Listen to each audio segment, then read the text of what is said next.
jamais. Et c'est ce que nous faisons. Faisons place maintenant à la prédication de l'Évangile. Je vous souhaite une belle écoute. Que le Seigneur vous bénisse.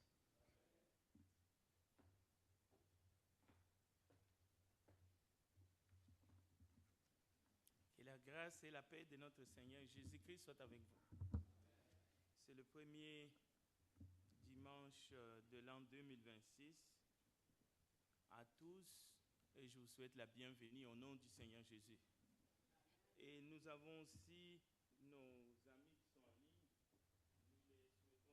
Nous les souhaitons aussi la bienvenue. Nous allons reprendre la parole de Dieu dans le livre de 2 Pierre, au chapitre 3. Nous allons regarder quelques détails, peut-être au verset 3 et 4. C'est vrai que le texte biblique de ce matin, c'est un texte choc, parce que ça nous parle de l'avènement du Seigneur et de la destruction de ce monde. C'est un message. Vous verrez que nous n'irons pas justement dans le détail de ce passage qui a été lu par notre frère, mais nous allons d'abord essayer de comprendre ce qui s'est passé à l'origine pour ensuite, au cours de l'année, comprendre ce message qui dit clairement que le Seigneur ne tarde pas à l'accomplissement de sa promesse, comme certains le pensent. Alors, 2 Pierre chapitre 3,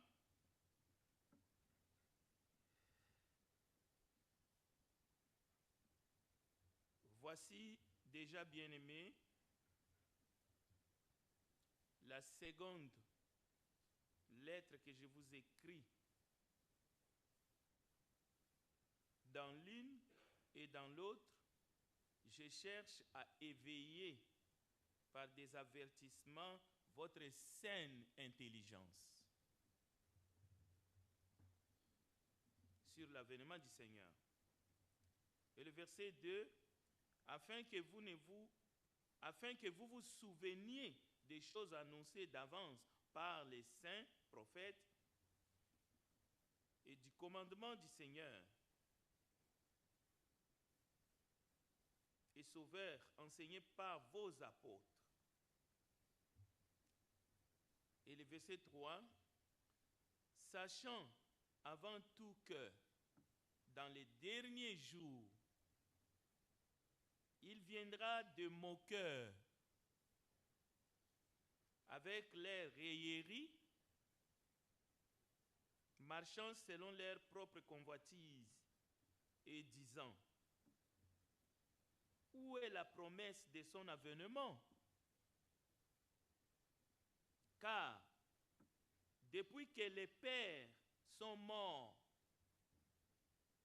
tout demeure comme dès le commencement de la création. Prions ensemble.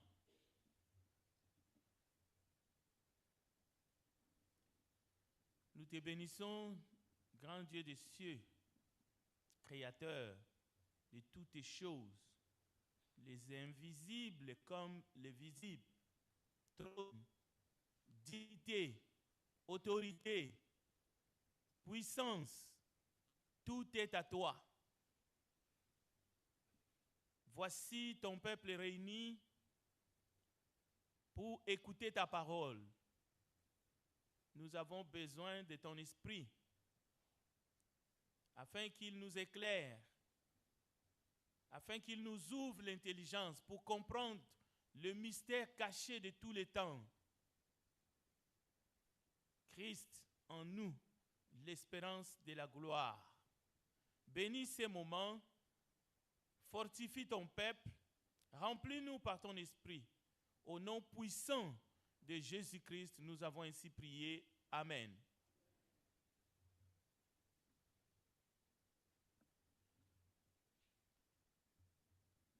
Nous venons d'entendre dans 2 Pierre chapitre 3, c'est au cœur que depuis que les pères sont morts, rien n'a changé, tout est intact au sujet de l'avènement de Jésus. Et nous attendons ça souvent dans le monde. Il n'y a rien de nouveau sous le soleil. Ça, c'est un autre texte. Mais depuis que les pères sont morts, mais rien n'a changé. Pierre est en train de dire dans sa première et dans sa deuxième lettre que voici le moqueur, voici ce que les moqueurs disent. Mais qui sont les pères? Qui sont ces pères qui sont morts?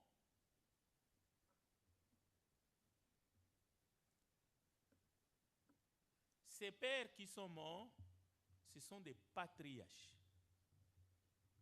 C'est pour cela que j'ai intitulé le sermon de ce matin comme suite. Les patriarches, selon l'histoire de la Bible, les patriarches sont-ils? Y a-t-il des patriarches selon la Bible? Existe-t-il des patriarches selon la Bible, physiquement parmi nous, selon les Écritures? Point d'interrogation. Mais Pierre dit clairement, il dit, les moqueurs disent, depuis que les pères sont morts, mais rien n'a changé. Alors l'histoire de la Bible est divisée en 3 grandes parties. Nous avons l'ère patriarcale, l'ère mosaïque et l'ère chrétienne.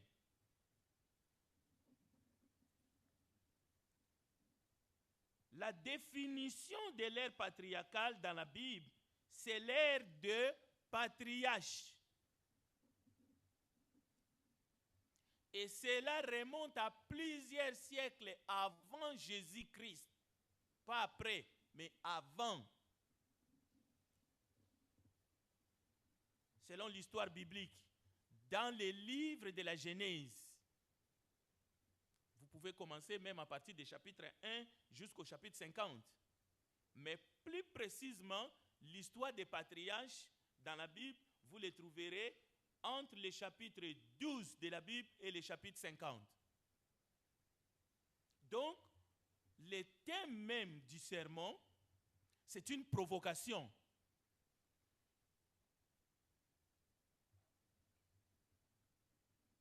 Comment ceux qui ont vécu dans l'ère patriarcale et qui sont des patriarches par définition, pouvons-nous les avoir physiquement parmi nous? Comment?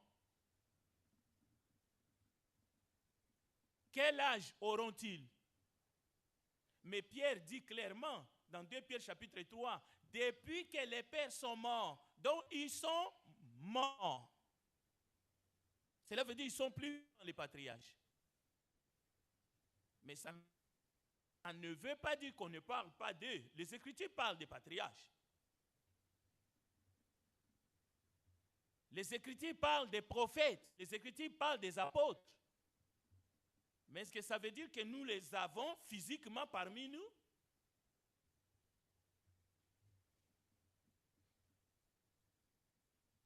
Et même parmi les patriarches, il y a des patriarches majeurs et il y a des patriarches secondaires. Comme parmi les prophètes, et il n'y a pas d'hasard dans les Écritures inspirées, il y a des prophètes majeurs et il y a des petits prophètes. Ce n'est pas petit dans le sens petit en esprit. Hein? Il y a ceux dont Dieu a utilisé à une certaine dimension, ils ont écrit plus, nous avons leurs textes, Ésaïe, Jérémie et les autres, et il y a des petits prophètes qui étaient tout autant de grands serviteurs de Dieu.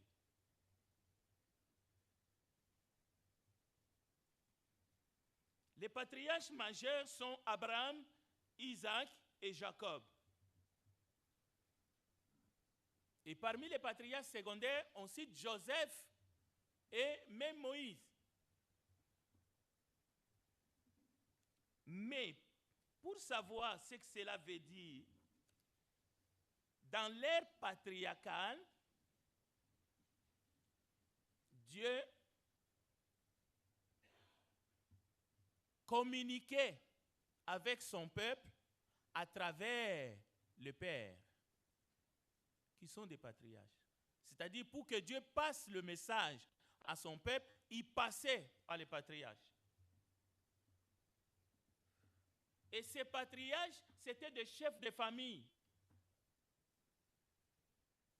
Et après l'ère patriarcale, quand l'ère mosaïque va succéder à l'ère patriarcale, et c'est dans l'ère mosaïque, comme nous allons voir dans l'Épistolie aux Hébreux, que Dieu va commencer à utiliser les prophètes pour parler à son peuple. Il faut que ça soit clair dans votre esprit. Comme ça, lorsque quelqu'un vient vers vous avec une question, vous savez comment lui répondre, comment l'aider à être dans la saine doctrine, à comprendre la saine doctrine.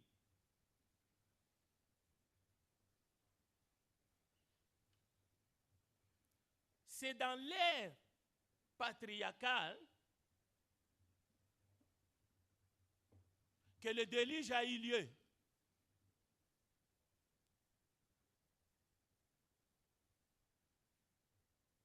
Bon, par rapport au texte de ce matin, l'avènement du Seigneur Jésus, il faut d'abord comprendre qu'est-ce qui s'est passé lors du déluge.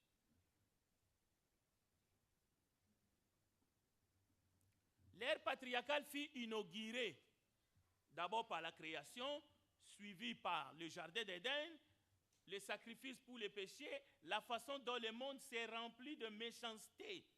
Tout ce qui s'est passé dans le jardin d'Éden, mais après cela, le monde a été rempli de méchanceté. Le déluge va venir.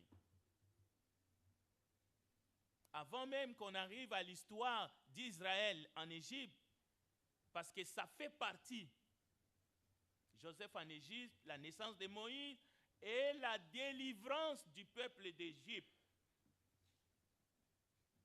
C'est l'ère patriarcale qui commence à finir. Le point important dans toute cette première partie, c'est la responsabilité de l'homme. Mais je sais, c'est aussi ce que Dieu fait. Le déluge marque les esprits, traumatise les gens jusqu'aujourd'hui. Mais il y a deux manières de comprendre le déluge. La première manière, c'est la plus traumatisante. C'est de comprendre le déluge comme une punition. Mais la manière la plus douce, la plus véridique, pour nous les enfants de Dieu, c'est de ne pas comprendre le déluge comme une punition, mais de comprendre le déluge comme une purification de la terre. Dieu purifie la terre.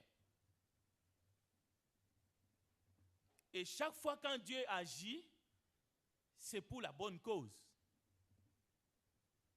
C'est par amour. Et le texte est clair.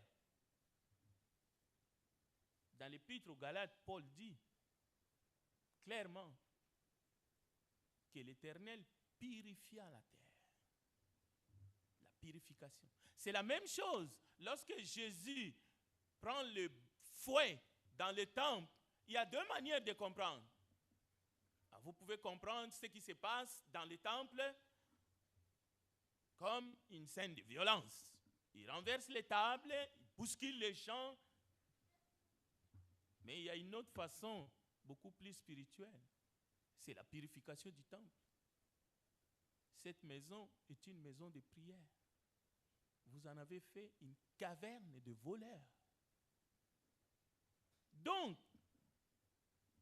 lors du déluge, Dieu purifia la terre. Pourquoi? Il y avait des géants.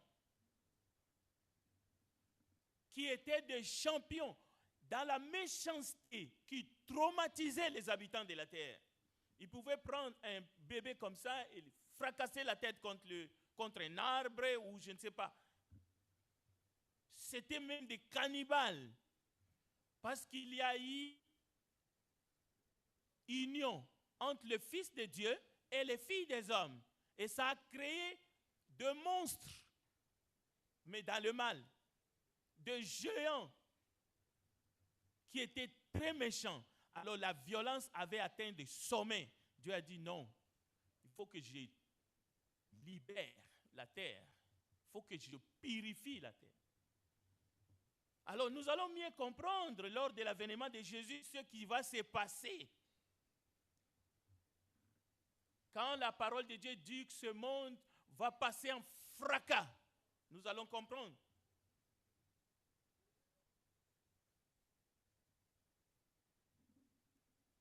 Alors, chers amis, le temps de patriarche, c'était un temps où les pères pouvaient recevoir la parole de Dieu et en tant que des chefs de famille, transmettre le message, l'éducation dans la famille. Ça ne veut pas dire qu'il n'y avait pas... L'être humain, c'était un être responsable. Il va y avoir certains phénomènes que certains revendiquent encore aujourd'hui. Parce que les patriarches, c'est des humains. Oui, ils écoutaient. Abraham a écouté Dieu. Il a accueilli même 3 personnes chez lui. On peut parler d'Isaac, on peut parler de Jacob. Mais c'était des humains avec leurs faiblesses. Et il y a des phénomènes qui ont eu lieu parmi les patriarches. Et parce que Dieu communiquait avec eux, nous avons l'histoire des patriarches dans le livre de la Genèse. Mais le problème, c'est qu'aujourd'hui, les gens revendiquent ce qui s'est passé parmi les patriarches. On peut parler, par exemple, de la polygamie. Certains patriarches, ils sont allés plus loin. Ils ont pratiqué la polygamie. Et beaucoup d'autres choses, par exemple. Mais vous allez voir quelqu'un revendiquer la polygamie en se basant sur l'ère patriarcale, ce qui s'est passé. C'est-à-dire parmi les patriarches, ceux qui sont allés plus loin que les Écritures, que le plan de Dieu. Mais vous vivez dans quelle ère? Dites à cette personne, vous vivez dans quelle ère? C'est la même question qu'il faut poser à quelqu'un qui s'élève, qui se dit, moi je suis patriarche selon les Écritures. Et il est dans une communauté dite chrétienne où on l'appelle patriarche. Et si vous lui demandez, Dieu communique avec toi, Dieu communique avec son peuple à travers toi, cet homme va vous dire oui. Comme il y a des matriarches, la matriarche va dire oui, Dieu me parle. Dieu parle à son peuple à travers moi. Cette personne est dans la fausse doctrine. Il est dans la fausse science. Parce que l'ère patriarcale a été remplacée par l'ère mosaïque. Et l'ère mosaïque a été remplacée par l'ère chrétienne, le temps de la grâce que nous sommes. Donc, si vous êtes dans la confusion, si vous pensez que, prenez avec moi Hébreux, chapitre 1er, nous allons lire les 3 versets.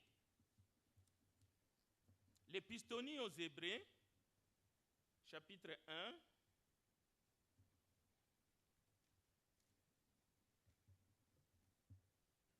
Écoutez bien.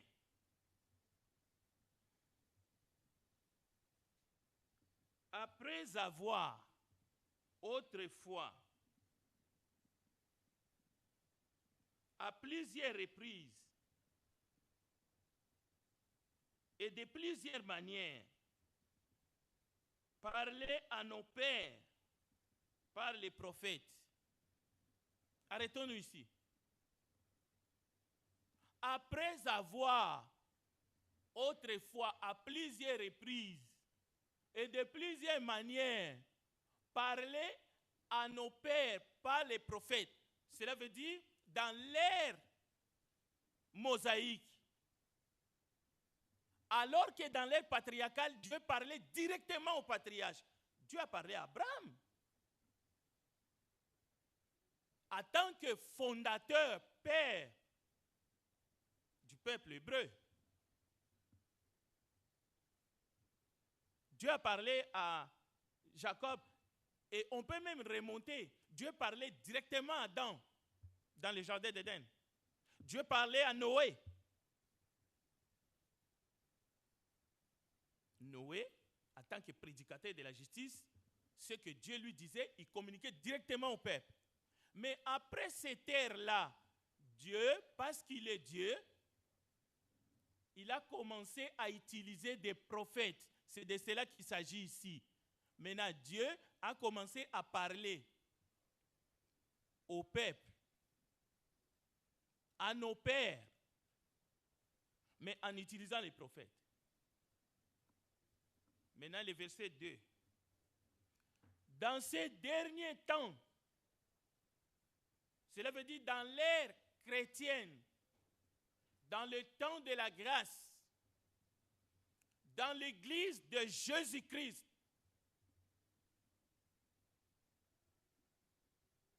il nous a parlé par le Fils, qu'il a établi héritier de toutes choses, dans lesquelles il a aussi créé le monde, et qui étant le reflet de sa gloire et l'empreinte de sa personne, et soutenant toutes choses par sa parole puissante, a fait la purification des péchés et s'est assis à la droite de la majesté divine dans les lieux très hauts, devenu d'autant supérieur aux anges qu'il a hérité d'un nom plus excellent que le leur. Donc, j'aimerais que nous puissions comprendre définitivement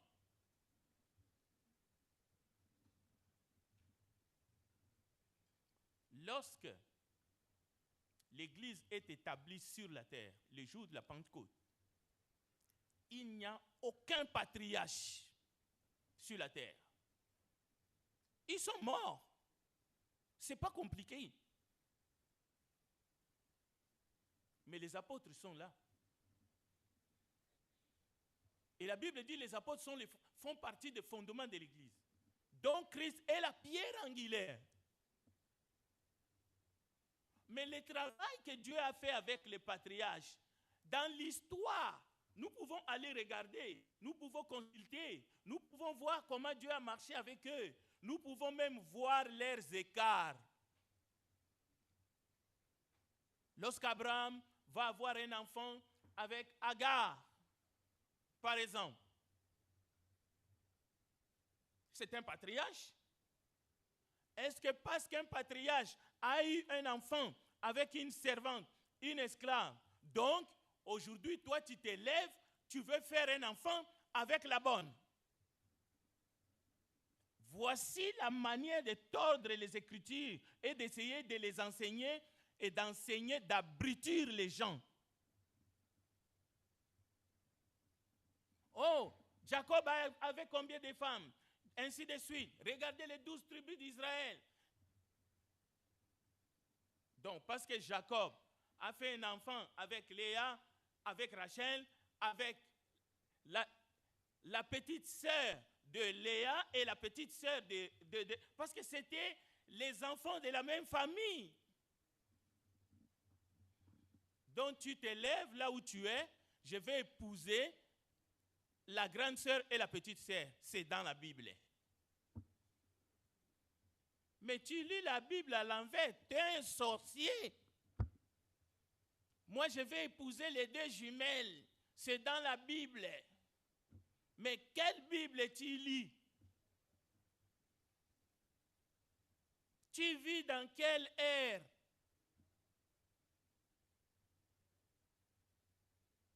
Au nom de la grâce, penses-tu que tu peux faire n'importe quoi?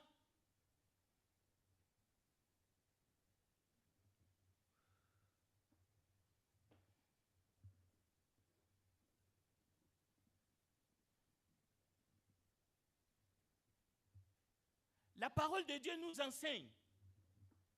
Au fait, la pédagogie, la méthodologie que Dieu utilise pour nous amener tous à Christ. Prenons l'exemple des noms. Parmi les patriarches, il y avait plusieurs types de noms, même pour identifier le Dieu Tout-Puissant, Elohim. Ok? Et on peut les retrouver dans la Bible, dans la parole de Dieu. Maintenant, dans l'ère chrétienne, et nous allons arriver, parce qu'aujourd'hui nous avons commencé avec l'ère patriarcale. La semaine suivante, nous allons voir l'ère mosaïque.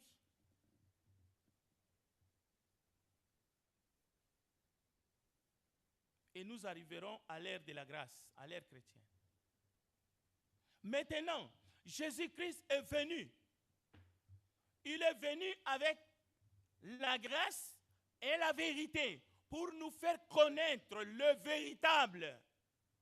Et nous sommes dans le véritable.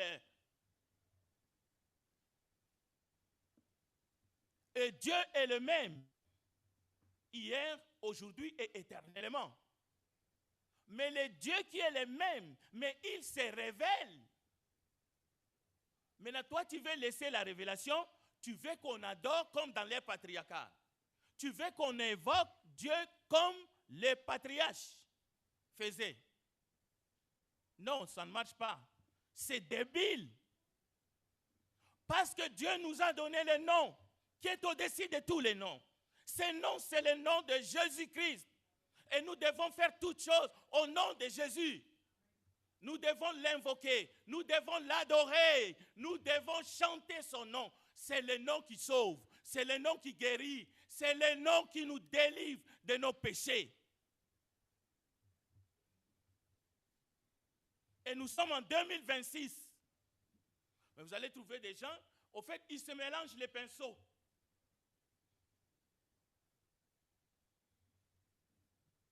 La Bible dit, tout genou fléchira. Il a été rabaissé, même en dessous des anges. Dieu l'a souverainement élevé, afin qu'au nom des genoux, tout genou fléchisse dans les cieux, sur la terre et sous la terre. C'est de cela qu'il s'agit. Ce n'est pas compliqué. Parce que la religion est en train de faire perdre le sens. Mais l'adoration, c'est une communion. Donc nous sommes ici pour communier avec le Père. Mais nous savons, cela est possible seulement en Jésus-Christ. C'est grâce à lui. Pourquoi? Il a payé le prix de notre rédemption. Il est l'alpha et l'oméga. En dehors de lui, il n'y a point d'autre. Donc, si vous avez besoin que vos affaires marchent, sur le plan spirituel et sur tous les plans, que votre famille soit dans les bons, vous devez savoir qui vous adorez ce matin. C'est lui seul qui peut vous procurer la paix. Il peut vous sécuriser. Il est capable de vous laver de vos péchés. Il est capable de le faire. Parce qu'il a versé son sang sur la croix. Et il vous dit ce matin qu'il vous aime. Et il vous appelle. Il dit, venez à moi, vous tous qui êtes fatigués et chargés, et je vous donnerai du repos. Lorsqu'il était sur la croix, il a dit à son Père, Père, pardonne-leur car ils ne savent ce qu'ils font. Et parmi les dernières paroles à la croix, il a dit, tout est accompli. Tout est accompli. Il a accompli la loi, il a accompli les prophètes. Et aujourd'hui, au nom de Jésus, nous pouvons passer des ténèbres à son admirable lumière. Amen. Que Dieu bénisse sa parole. Chantons les chants d'appel et nous allons prier ensemble.